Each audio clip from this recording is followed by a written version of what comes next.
This man, Dr. Billy Caldwell, affected my life very early. When I first came down directing excavations, completing the Masters in Archaeology, Billy Caldwell was brought down by a fellow colleague to show what he had verified, human footprints among dinosaur footprints in the Biloxi River Basin. But that's not the topic of today's lesson. He's become a dear and fast friend, a treasured colleague, and today's lecture is going to expose the comprehension, the incredible comprehension of early people in history having to do with the artifacts.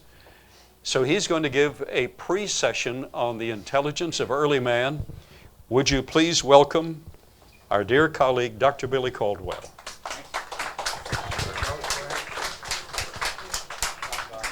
Pardon?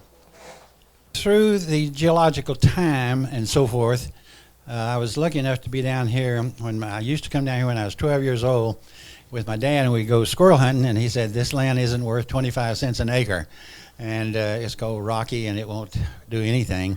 But we didn't know that of all the places in the whole earth, this is one of the places that it reveals that men and dinosaurs lived at the same time. And so this is an exciting place. So as time grew, in the 60s, a person bought me a large print, and it's a copy of it over there, and it was a big giant human track, and it was in Cretaceous rocks, as the nature of the rocks in this area are called the Cretaceous, in the geologic column. And the geologic column was fabricated to support evolution, but I have to use it as a geologist. I can't just make up my own strata and drill down. I had to use the different layers of rock and so forth. And so in the 60s, I would come down, and then in the 70s, I came down. There was a chiropractor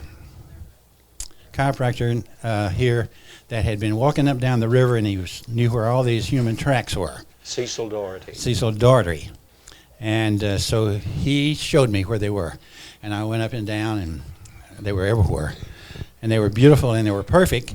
And then when I started teaching at Tarrant County College, I would bring my students down here, and we would stand in them and so forth.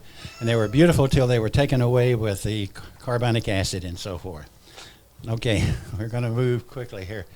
If you look in the textbooks, they'll show man very primitive, evolving from apes. This didn't occur. There's no proof of it. There's no fossils for it. God created man functionally mature. And so I don't believe that Adam and Eve had navels, because I think they were created, but I think their children did. Yes. Because they were born, see. But I can't prove that, but it's just from research. So as we look at things that are going on, was man really dumb? No, he wasn't. I think Adam was one of the smartest people in the whole world. And he could read, write, and talk. He was specially made by God, and he gave names to all the animals. So there was a language and everything. Maybe it was Hebrew. And he said he'd look at the different animals, and he'd say, there is a rhinoceros, there's a hippopotamus. And so we know that he could speak. He spoke to God. There was a language, and he wrote a book. And that's in Genesis 5, the book of Adam. How else would Moses know what happened during Adam and Eve talking and all the different things like that? Probably on clay tablets. So very smart. And the proof of this is, look at Genesis 4. In Genesis 4, they were already making bronze and iron. Yes. So very smart people, and we always have the Bronze Age and the Rock Age and the Stone Age and all these things. But I'm saying none of those, it's fake history. There's fake news, there's fake history, and so forth. And the Bible says they were very smart. And as long as they stayed together, they invented things, and necessity was the mother of invention. So they had harps and everything. And this is the book that he wrote. And so we can prove this by going to a lot of places. I've visited all these places several times, but I'm just going to give you a synopsis. If you go to England and you look at Stonehenge, you see all this tremendous amount of large stones that were moved there. And here's just some quick facts. There's 600 of them. They're in perfect circles. They've been checked by computers to be perfectly designed into what they were supposed to be designed for. But how in the world, back at 2800 BC, did they take these stones and transport them some 200 miles. I've been in the stone business. I've carried large stones different places. I worked on Six Flags, Seven Seas, and different ones of these. We had 50-ton cranes that moved these things, and we were having a very difficult time. How could these dumb early men make all of these things? 30 to 100 tons. They say it took 1,000 men moving half a mile a day, but I will guarantee you I don't know where they would get the rope. I don't know how I've pushed on stones. I've had a bunch of people get around the stone and try to push on it, and it's unbelievable. It just doesn't move. So how could these people that were so dumb create something as you see here? As we look at other places, the pyramids, what about those? We see these tremendous, one of the largest structures in the world, and we have 2,500,000 stones weighing 2.5 tons each, made by early man without any modern equipment. Were these dumb people? No, I say they're just extra smart. And we look back and we say, how did they do that? We don't know. You can go to Easter Island and you can look at these giant moai. And we've been over there a couple of times to examine these, try to figure out how they might have moved them.